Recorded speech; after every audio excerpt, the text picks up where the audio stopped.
Hello friends, welcome to Engineering Funda family. In this video, I will explain standard signals. Here, I will explain function of standard signals, graph of standard signals, properties of standard signals, and few interesting examples of standard signals.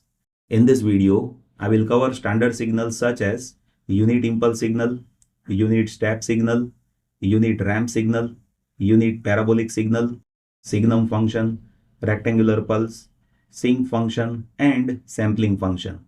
So let us start this video with first standard signal, that is unit impulse signal. In time domain, it is denoted by delta t, and in discrete domain, it is denoted by delta n.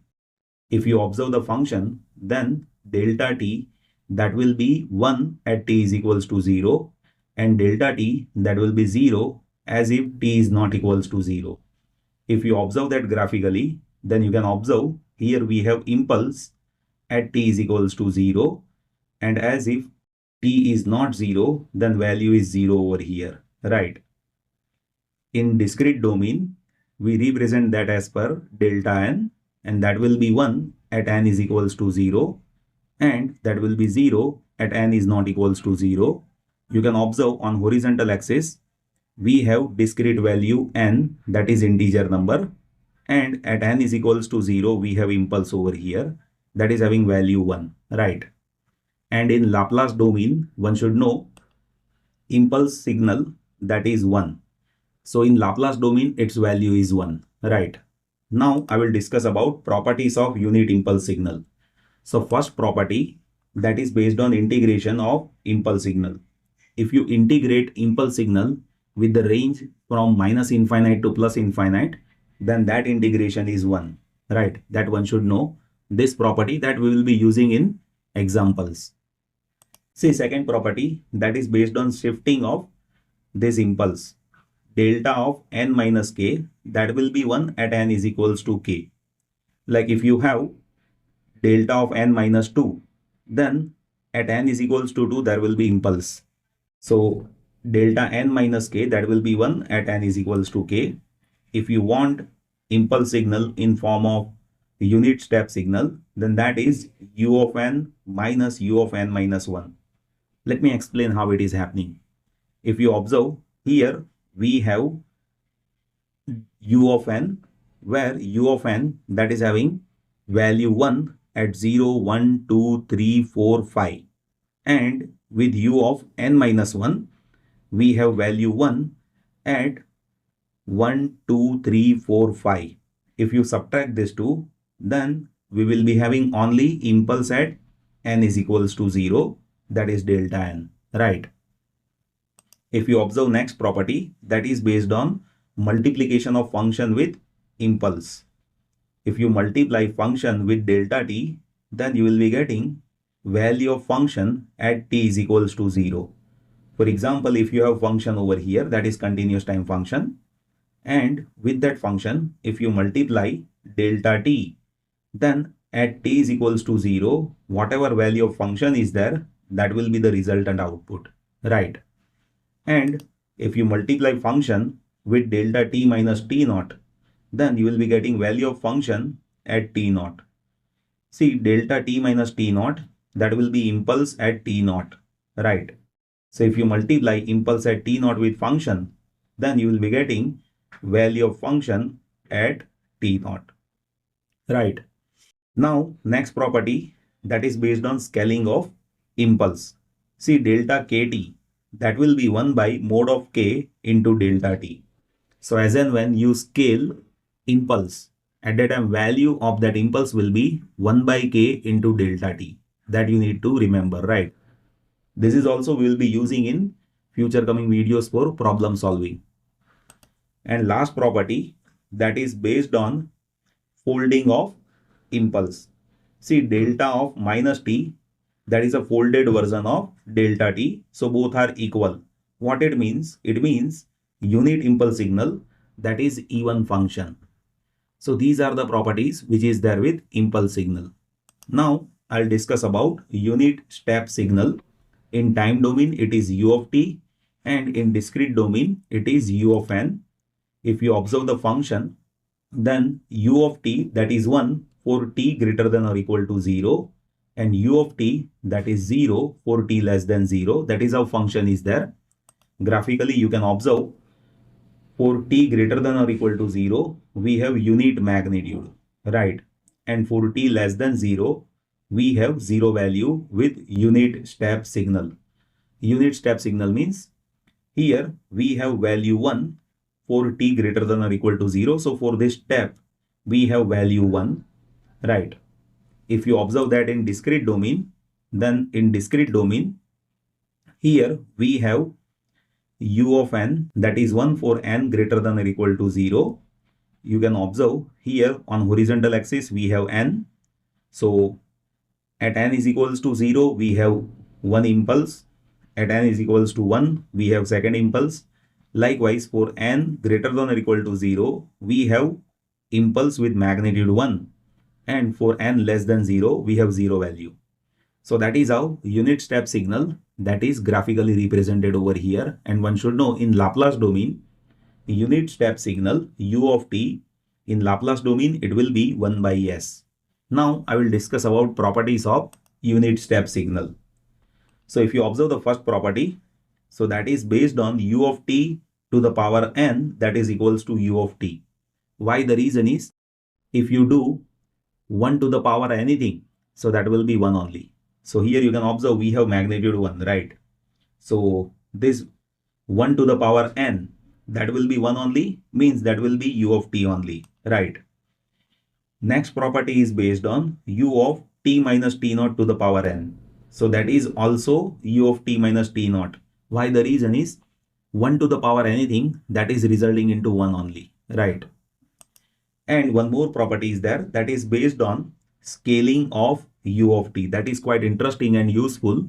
See, u of at, if you scale it by a, then that is u of t only. And based on this, let me explain few examples. So if you observe here, we have u of at minus t naught. So here, what we need to do is, first of all, we need to represent this in form of scaling factor a. To have that, let us take a common. So here we will be having t minus t naught by a. And if you scale u of t by scaling factor a, so that is u of t only. Instead of t, over here we have t minus t naught by a, right? Let me take one more example. If you have u of 2t minus 4, so here you need to take 2 common. So we will be having t minus 2 inside. And one should know this property.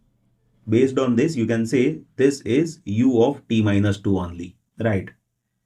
So that is how properties are useful. Now I'll explain next signal, that is unit ramp signal. In time domain, it is represented by RT, and in discrete domain, it is R of n. Let me explain function first. See, in time domain, R of t, that is t, for t greater than or equal to 0, and R of t, that is 0 for t less than 0. Graphically, you can observe here we have straight line, that is unit ramp signal, and it is having slope 1. If you have only t over here, then slope is 1, that is for unit ramp signal. If you multiply any scaling factor over here like at, in that case slope will be a over here. But for unit ramp signal, slope will be 1, right?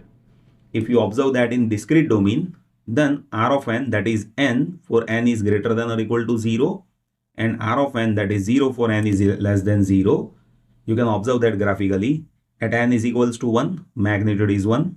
At n is equals to 2, magnitude is 2. At n is equals to 3, magnitude is 3. So this is how linearly it is increasing with respect to n, right? If you observe, see this unit ramp signal, then that is 1 by s square in Laplace domain, right? Now let me explain next signal, that is unit parabolic signal. Usually it is represented by x of t in time domain and x of n in discrete domain. Let me explain function first. See, x of t, that is t square by 2 for t greater than or equal to 0, and x of t, that is 0 for t less than 0. That is how function is there. If you observe that graphically, then it is increasing as per t square by 2, right? Here, order of curve, that is 2. Why? The reason is here we have t square.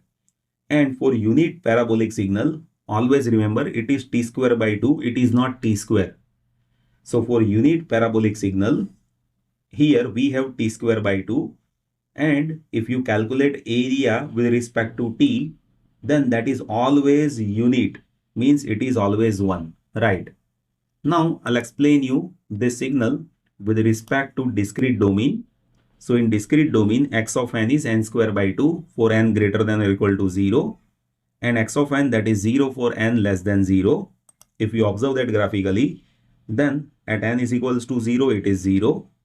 At n is equals to 1, it is 1 by 2, means half. At n is equals to 2, it is 2 square by 2, that is 2. At n is equals to 3, it is 9 by 2, that is 4.5. So that is how it is increasing over here, right?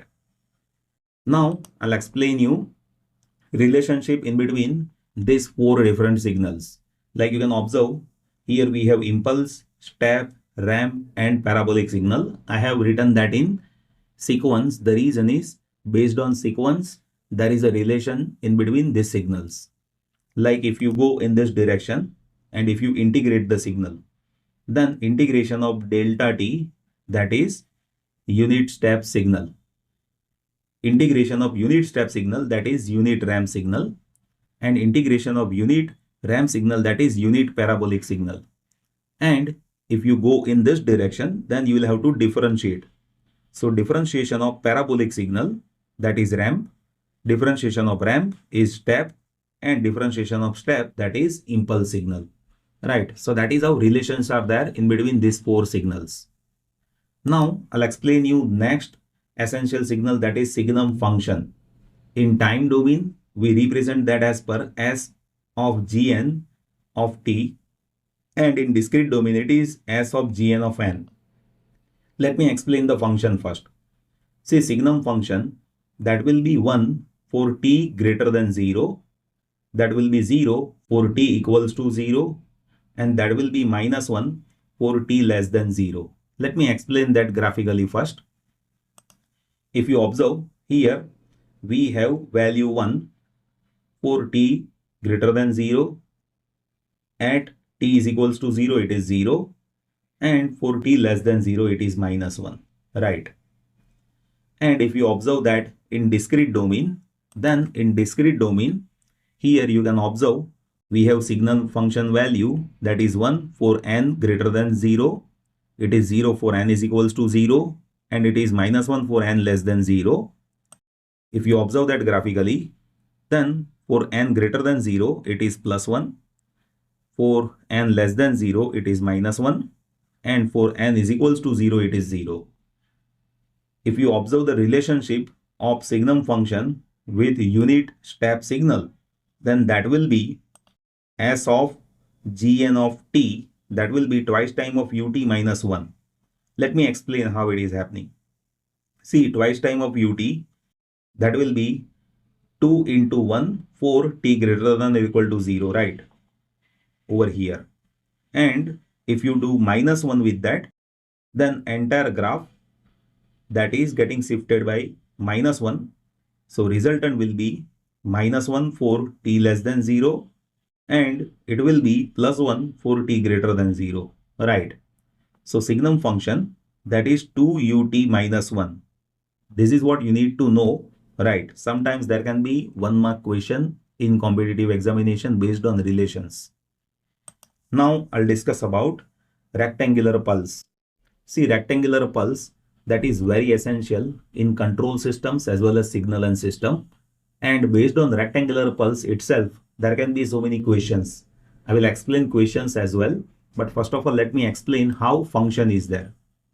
See, rectangular pulse, that will be x of t, and that is represented by a rect t by capital T, where a is amplitude of rectangular pulse and this t is width of pulse. So that is how we represent rectangular pulse. Let me explain that in graph. Here, if you observe on vertical axis, we have amplitude. So that is A over here. And this is width of pulse, that is in total T, and center that is there at 0, right? Center that is there at 0. So rectangular pulse that is varying from minus T by 2 to plus T by 2. And based on this understanding, there can be some questions you need to understand that. I have seen some questions that is frequently coming based on how we can plot rectangular pulse. So let me take few examples. See, here we have example of x of t, that is phi rect t by 4. What it means? It means here amplitude is pi and width of pulse that is 4. So you can observe that graphically. Here from minus 2 to plus 2, we have rectangular pulse. In total width is 4 second and amplitude is pi, right? Let me take few more examples. Here you can observe we have x of t, that is 3 rect 2t by capital T. So here width of pulse that is t by 2, right? Denominator that is having width of pulse, that one should know. So width is t by 2 and amplitude is 3. So if you plot that graphically, then from minus t by 4 to plus t by 4, we have rectangular pulse with amplitude 3 over here, right? Now let me explain one more example. Here we have x of t, that is phi rect 4t. So here we have width of the pulse that is 1 by 4 second and amplitude is pi. So 1 by 4 means from minus 1 by 8 to plus 1 by 8, we have rectangular pulse with amplitude phi, right? Now I'll increase bit complexity. If you observe here, we have rectangular pulse as per phi rect t plus 1 divided by 8. What it means? It means here duration of pulse, that is denominator, that is 8 second. But here we have signal that is advanced by 1. So duration will be there as per 8 second. But you need to advance it by 1, means here your range of the rectangular pulse that will be there from minus 5 to plus 3. If we have 0 over here, then range will be there from minus 4 to plus 4. But as we are advancing the signal by plus 1, now you need to shift this entire pulse over this side by 1 second. So now range will be minus 5 to plus 3. Now I will add few more complexity over here. So if you observe here, we have phi rect 2t plus 1 divided by 8. So first of all, you need to understand this, where we don't have 2 over here, right? So if you don't have 2 over here, then what we were been doing? We were been having this rectangular pulse with duration of 8 and shifting as per advance by 1 second. But here we are multiplying 2. What it means? Now you need to scale this pulse. If you multiply 2 over here, then this width that is getting scaled as per 1 by 2, right? So if you observe the rectangular pulse now, then that will be minus 5 by 2, that will be minus 2.5, and 3 by 2, that is 1.5 over here with amplitude phi, right? So that is how you need to understand rectangular pulse.